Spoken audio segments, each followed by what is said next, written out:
Hello guys, welcome back to Karma the soul of dance. എൻ്റെ പുതിയ വീഡിയോയിലേക്ക് എല്ലാവർക്കും സ്വാഗതം.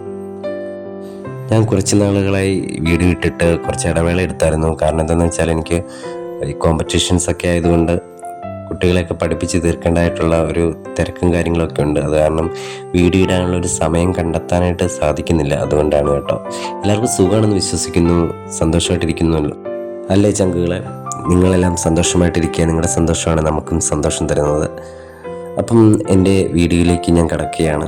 ഞാനിന്ന് വളരെ സ്നേഹത്തോടും അതിലേറെ അഭിമാനത്തോടും കൂടിയാണ് ഈ വീഡിയോ ഇടുന്നത്. കാരണം എന്താണെന്ന് വെച്ചാൽ, ഞാൻ ഈ ലോകത്ത് ഏറ്റവും കൂടുതൽ സ്നേഹിക്കുന്ന ഒരു വ്യക്തിയുടെ പിറന്നാളാണ്. അത് മറ്റാരുമല്ല, അതെൻ്റെ അമ്മയാണ്.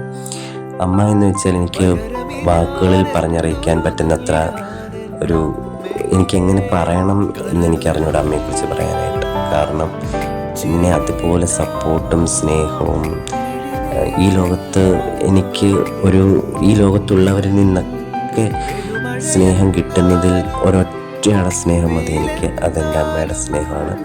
എനിക്ക് ഭയങ്കര സ്നേഹമാണ് എൻ്റെ അമ്മയോട്.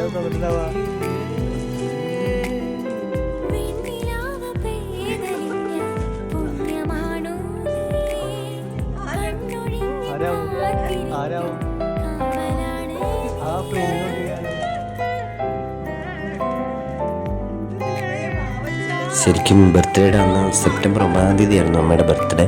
അപ്പോൾ അന്ന് എനിക്ക് അമ്മയുടെ കൂടെ നിൽക്കാനായിട്ട് സാധിച്ചില്ല. അന്ന് ആലുവയിൽ എനിക്കൊരു സ്കൂളിൽ വർക്കുണ്ടായിരുന്നു. അപ്പം ഞാൻ ഒരു ഗിഫ്റ്റ് അമ്മയ്ക്ക് സർപ്രൈസായിട്ട് നൽകുകയുണ്ടായി.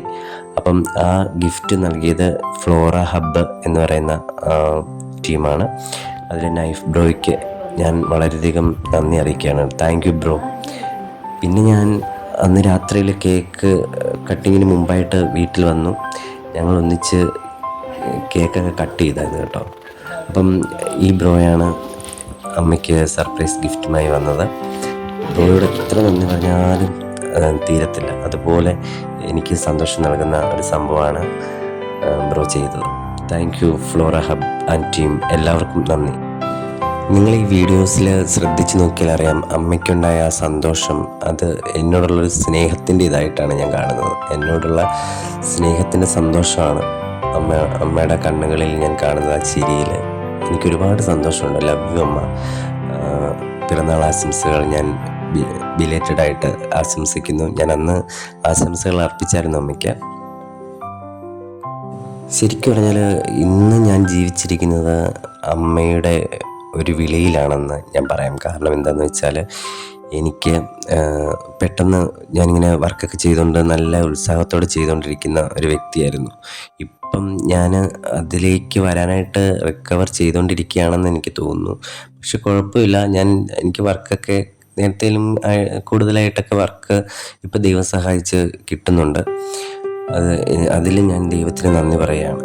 പിന്നെയെന്ന് വെച്ചാൽ, ഞാൻ പറഞ്ഞു വന്നത്, അമ്മയുടെ ഒരു വിളിയിലാണ് ഞാൻ മരണത്തിൽ നിന്ന് കയറി വന്ന ഒരാളാണ്. കാരണം ഒരു ദിവസം എനിക്ക് ശരീരത്തിൽ ഭയങ്കര തളർച്ചയായിട്ട് വന്നു. നമ്മളടുത്തുള്ള ഹോസ്പിറ്റലിൽ കൊണ്ടുപോയി. അവിടെ ചെന്ന് ECG കാര്യങ്ങളൊക്കെ എടുത്തപ്പോൾ ഒന്നും വലിയ പ്രശ്നങ്ങളൊന്നുമില്ല. അവർ തിരിച്ചു വിട്ടു. പക്ഷേ തിരിച്ച് പോരുന്ന ഒരു സമയം അന്ന് എൻ്റെ ഒരു ഫ്രണ്ട് കൂടി ഉണ്ടായിരുന്നു കേട്ടോ. അവനാണ് കാർ ഡ്രൈവ് ചെയ്തത്. ഞാൻ ഇപ്പുറത്തെ ഫ്രണ്ട് സീറ്റിലിരിക്കുന്നു, അമ്മ ബാക്ക് സീറ്റിലിരിക്കുന്നു. എനിക്ക് പെട്ടെന്ന് ഒരു തലചുറ്റലും തലകറക്കവും, അതൊരു വല്ലാത്തൊരു, നമ്മളെങ്ങനെയാണ് മരിക്കാൻ നേരത്ത് അനുഭവിക്കുന്ന അതേ വേദനയാണ് ഞാൻ അന്ന് അനുഭവിച്ചത്. ശരിക്കും പറഞ്ഞാൽ ഞാൻ മരിച്ചുപോയി എന്നാണ് എനിക്ക് തോന്നുന്നത്. കാരണം ശ്വാസം കിട്ടാതെ കുറേ നേരം കിടന്ന് വലിച്ചു. പെട്ടെന്ന് അതങ്ങ് സ്റ്റക്കായി പോവുകയാണ്. അപ്പം എൻ്റെ കണ്ണ് വരെ മിഴിഞ്ഞിരുന്നു എന്നാണ് അമ്മ പറഞ്ഞത്. അപ്പം ഞാൻ അപ്പോൾ ഓർക്കുന്നുണ്ട്, നമ്മൾ ഈ മഞ്ഞുമ്മൽ ബോയ്സിനകത്ത് നമ്മളൊരു ഗർത്തത്തിലേക്ക് പോകുന്ന പോലെ അങ്ങനൊരു ഫീൽ എനിക്കുണ്ടായി. മൊത്തം ബ്ലാങ്കായിപ്പോയി ആ ഒരവസ്ഥയിൽ. അപ്പം ഞാൻ ഓർത്ത് തീർന്നു എന്നുള്ളത്. ആ ഒരു നിമിഷത്തിൽ അമ്മയുടെ ഒരു വിളി എനിക്ക്, അമ്മ നന്നായിട്ട് ഉച്ചത്തിൽ കരഞ്ഞതായിട്ട് ഞാൻ ഓർക്കുന്നുണ്ട്. അതിലൊരു വിളി, എൻ്റെ പേര് വിളിച്ച് അമ്മ കരഞ്ഞു. ആ വിളി എൻ്റെ ഉള്ളിലേക്ക് കയറി വന്നതായിട്ട് ഞാൻ ഓർക്കുന്നുണ്ട്. ആ ആ സമയത്ത് പെട്ടെന്ന് ഞാൻ തിരിച്ചു വരികയായിരുന്നു. അവിടെ എന്താ സംഭവിച്ചത് എന്നൊന്നും എനിക്കറിഞ്ഞൂടാ. അപ്പം എൻ്റെ അമ്മയുടെ ആ വിളിയിലാണ് ഞാൻ തിരിച്ചു വന്നത്. പിന്നീട് ആ ഒരു ഇൻസിഡൻറ്റ് നടക്കുന്നതിന് മുമ്പ് ഞാനും അമ്മയും ആയിട്ടുള്ള സ്നേഹമൊക്കെ കണ്ടിട്ട് പലരും ചോദിക്കുമായിരുന്നു, ഇതെങ്ങനെയാണ് അമ്മേനെ ഇങ്ങനെ സ്നേഹിക്കാൻ പറ്റുന്നത്? ഞങ്ങളുടെ റിലേഷൻ പെട്ടവരാണേലും ഞാനും അമ്മയായിട്ടുള്ള സ്നേഹം ഭയങ്കരമായിട്ടും എല്ലാവർക്കും അത്ഭുതമായിരുന്നു. അതുപോലെ ഞാൻ അമ്മേനെ കെയർ ചെയ്യുകയും സ്നേഹിക്കുകയൊക്കെ ചെയ്താൽ പ്രകടമായി തന്നെ. അപ്പം പിന്നീട് എനിക്ക് ഈ ഒരു ഇൻസിഡൻറ്റിന് ശേഷം അതൊരു കണ്ണ് വെച്ച പോലെ ആയിപ്പോയി. ഈ ഒരു ഇൻസിഡൻറ്റിന് ശേഷം എനിക്ക് അമ്മേനെ മനസ്സ് തുറന്ന്, എൻ്റെ മനസ്സിൽ സ്നേഹമുണ്ട്, പക്ഷേങ്കിൽ എനിക്ക് പ്രകടിപ്പിക്കാനായിട്ട് സാധിക്കുന്നില്ല. കാരണം എന്താണെന്ന് വെച്ചാൽ എൻ്റെ അന്നുണ്ടായ ആ പ്രശ്നത്തിൽ ഞാൻ കുറച്ച് ഡിപ്രഷനായി ഒരു സംഭവത്തിലേക്കൊക്കെ പോവുകയും അതിൽ നിന്ന് റിക്കവറായിട്ട് നോക്കുകയൊക്കെ ചെയ്തുകൊണ്ടിരിക്കുകയാണ്. ഇപ്പം റിക്കവറായി വരുന്നതേ ഉള്ളൂ. ഞാൻ ഒരുപാട് ആ ഒരു അവസ്ഥയുമായിട്ട് മല്ലിട്ടുകൊണ്ടിരിക്കുന്ന ഒരു പ്രശ്നത്തിലായിരുന്നു. അപ്പോൾ എനിക്ക് ആരോടും മിണ്ടാൻ താല്പര്യമില്ല, റൂമിൽ കയറിയിരിക്കും. ശരിക്കും പറഞ്ഞാൽ ഡിപ്രഷൻ്റെ സംഭവമായിട്ട് ബന്ധപ്പെട്ടായിരിക്കാം എനിക്കങ്ങനെ ഉണ്ടായത് എന്ന് എനിക്ക് തോന്നുന്നു. അതിൻ്റെ ഇടയിലും പല പല പല പല പല പല പ്രശ്നങ്ങളും എൻ്റെ ലൈഫിൽ വന്നിട്ടുണ്ട്. ആ സമയങ്ങളിലെല്ലാം എൻ്റെ കൂടെ നിന്നത് എൻ്റെ അമ്മയാണ്. അപ്പം എനിക്ക് അമ്മയോട് എത്ര നന്ദി പറഞ്ഞാലും എത്ര സ്നേഹിച്ചാലും എന്നും എൻ്റെ കൂടെ ഉണ്ടായിരിക്കണം എന്ന് ഞാൻ പ്രാർത്ഥിക്കാറുണ്ട് ദൈവത്തോട്. ഞാൻ കുറേ റീൽസൊക്കെ കാണാറുണ്ട്. അതിൽ ഈ മക്കൾ അമ്മമാരെയും അച്ഛനെയൊക്കെ ഉപേക്ഷിച്ച് അനാഥാലയങ്ങളിൽ കൊണ്ടാക്കുന്ന, ഓർഫനേജിൽ കൊണ്ടാക്കുന്ന ഒരു സംഭവങ്ങൾ ഞാൻ കാണാറുണ്ട്. അതിൽ കണ്ണുനീരൊഴുക്കി അമ്മമാർ സംസാരിക്കുന്ന കാണുമ്പം എനിക്ക് മനസ്സിന് വല്ലാത്തൊരു നൊമ്പരം തോന്നാറുണ്ട്. കാരണം എന്തുകൊണ്ടാണ് അവരങ്ങനെ ചെയ്യുന്നത്? അവർക്ക് എങ്ങനെ ഇങ്ങനെയൊക്കെ ആകാൻ പറ്റും എന്നുള്ളത് ഞാൻ എത്ര ചിന്തിച്ചിട്ടും എനിക്കതിന് ഉത്തരം കിട്ടാറില്ല.